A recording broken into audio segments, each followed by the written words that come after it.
Bonsoir, bienvenue dans ton podcast. Chaque nuit, je grandis. Ce soir, je te propose un temps particulier. Un temps pour ceux qui ont connu des échecs. Pas forcément spectaculaires, juste assez pour laisser des traces. Pas pour réparer vite. Pas pour transformer ce qui a fait mal en quelque chose de positif. Juste pour regarder autrement ce que ces échecs ont laissé à l'intérieur et rendre le passé habitable.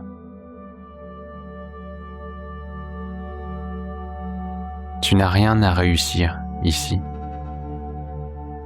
rien à prouver,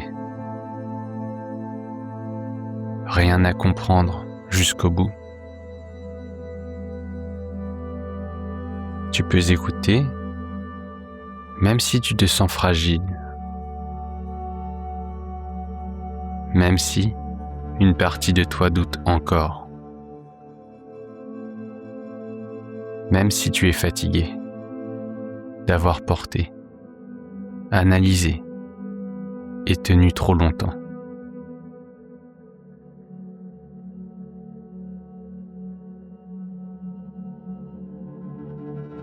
Installe-toi comme tu es et quand tu veux, inspire doucement.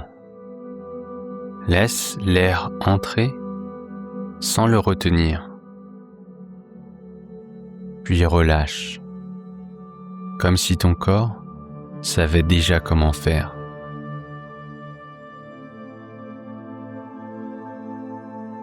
Encore une fois, inspire et laisse descendre jusqu'aux épaules, jusqu'à la poitrine.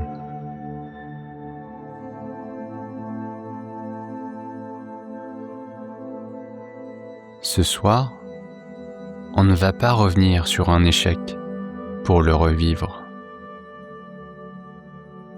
On ne va pas analyser. On ne va pas décortiquer.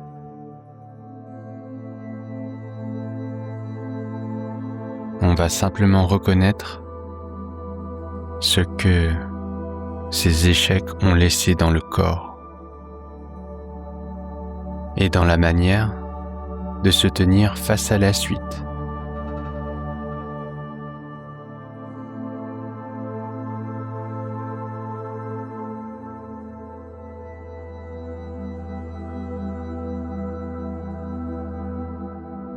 Après un échec, le corps change souvent, avant même que les mots arrivent. Les épaules peuvent rester un peu hautes, la poitrine légèrement serrée et le ventre en alerte discrète.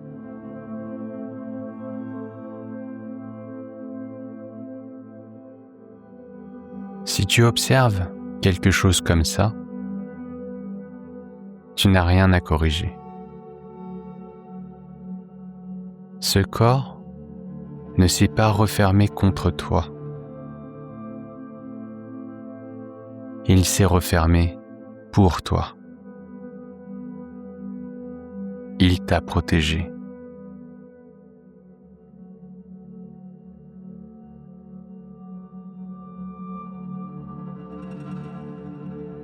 Ce qui fait le plus mal, ce n'est pas seulement ce qui s'est passé. C'est ce que ça fait croire sur soi.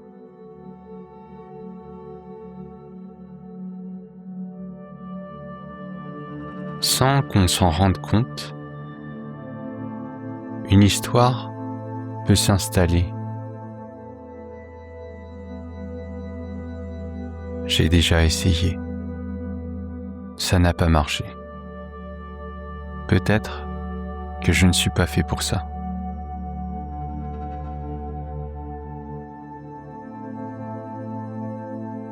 Ce n'est pas l'échec qui abîme le plus. C'est l'histoire racontée après.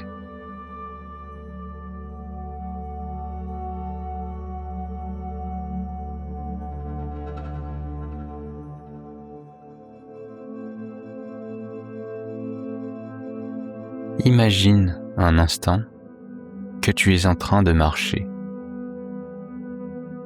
Pas seul. D'autres marchent à côté de toi. Chacun à son rythme. Et puis, à un moment, tu trébuches. Tu tombes. Habituellement, le corps voudrait se relever vite. Peut-être pour que les autres n'aient pas le temps de voir. Peut-être parce qu'il faut continuer. Ou peut-être même sans savoir pourquoi.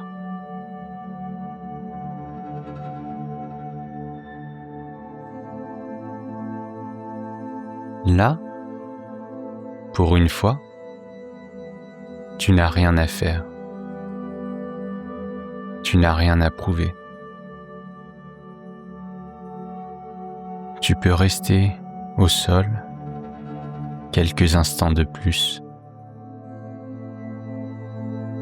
Juste assez pour sentir ce qui est là.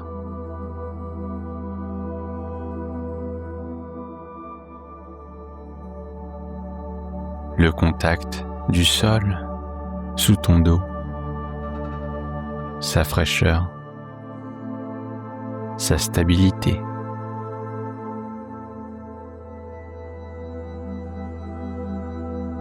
L'air qui circule autour de toi. Un peu plus frais peut-être, qui passe sur la peau, qui rappelle que tu respires encore.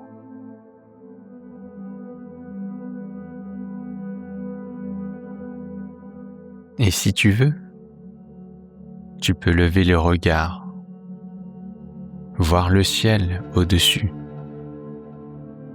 vaste, dégagé, indifférent, et toujours là.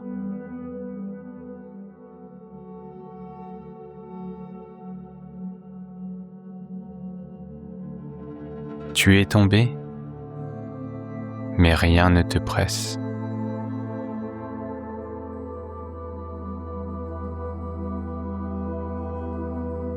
Même allongé, même après la chute, tu es encore porté. Tu es encore vivant.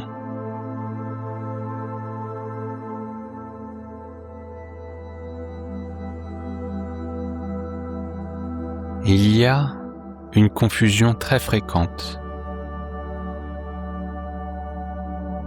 Le cerveau confond fragilité et faiblesse. Être touché devient à tort une preuve d'incapacité.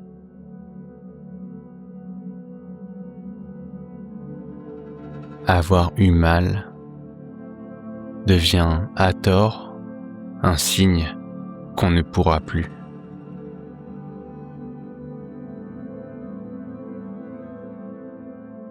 Mais avoir eu mal ne dit rien de ce que tu peux porter, de ce dont tu es capable.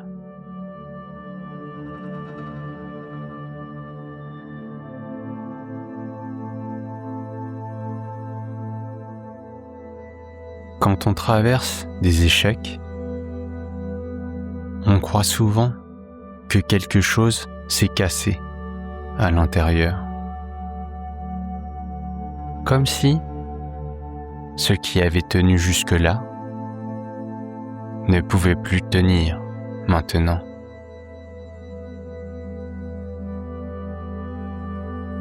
Mais le plus souvent,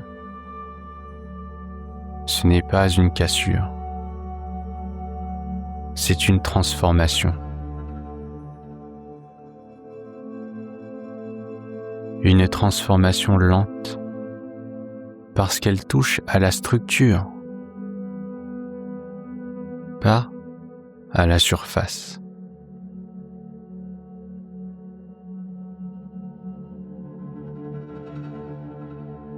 Pour sentir ça, une image peut t'aider.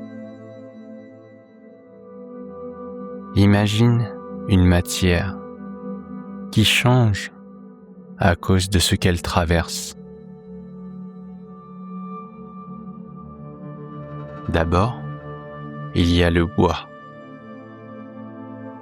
Le bois est vivant. Il se marque, il se fend parfois.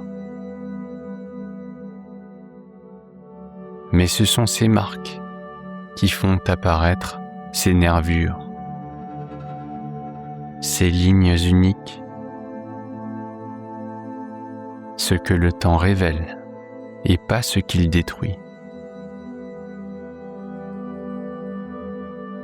Le vent, l'humidité, le temps, le travail sans bruit.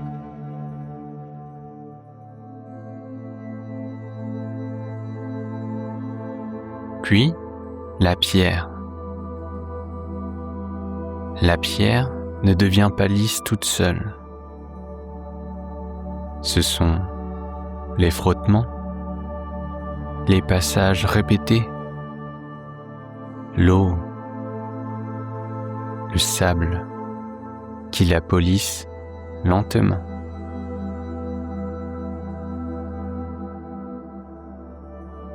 Puis, le métal. Le métal n'est pas fort au départ. Il est chauffé, frappé, refroidi. Ce sont les coups, la répétition, la contrainte maîtrisée qui le rendent plus structuré. Pas invincible, juste différent.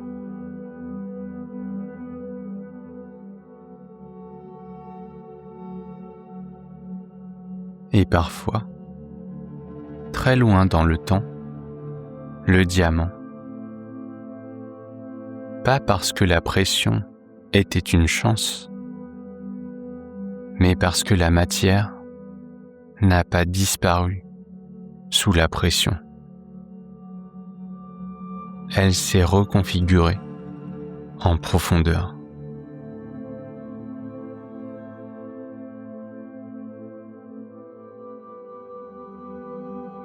Ce que tes échecs ont fait, ce n'est pas te casser. Ils ont parfois fait une chose très simple.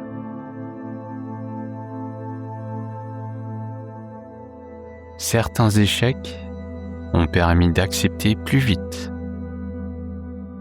d'arrêter de lutter contre ce qui ne tenait plus et de retrouver de l'élan un peu plus loin.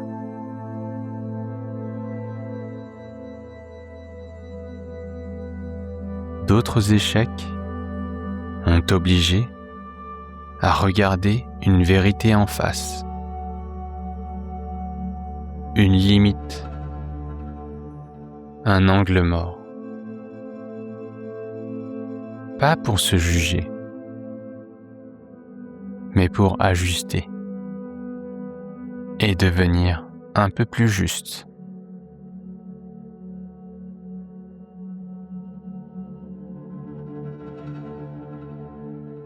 Et parfois, un échec n'est pas là pour améliorer. Il est là pour mettre fin. Mettre fin à une forme, à une attente, à une construction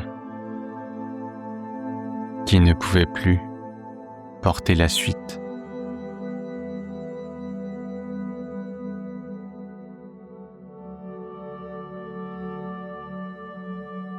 Ces échecs-là ne corrigent rien. Ils libèrent de la place. Ils te donnent de l'espace.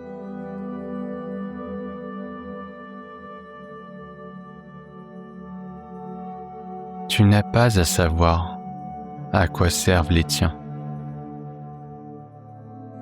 Pas maintenant.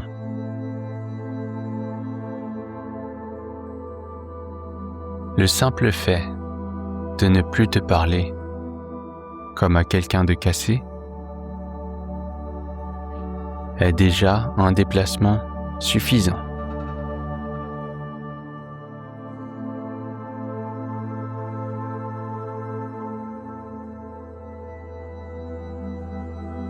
Tu peux rester encore un instant avec ce qui est là,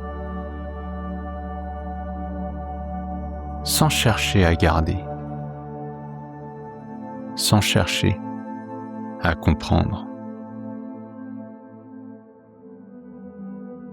Juste laisser le corps faire ce qu'il sait faire.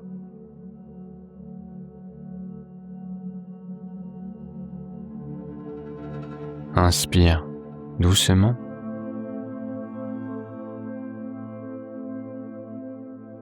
Et relâche, sans effort.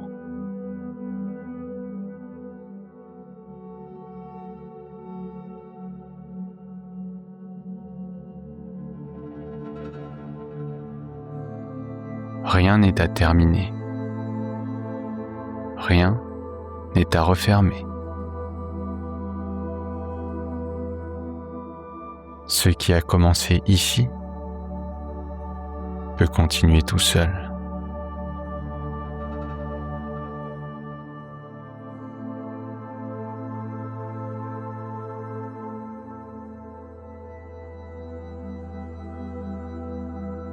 Tu peux laisser la voix s'éloigner un peu, comme on laisse une lumière allumée dans une pièce voisine.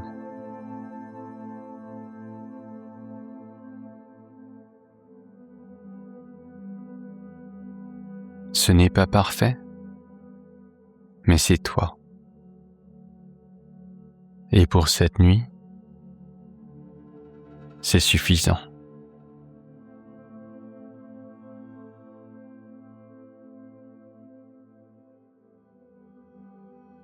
Bonne nuit. Repose-toi.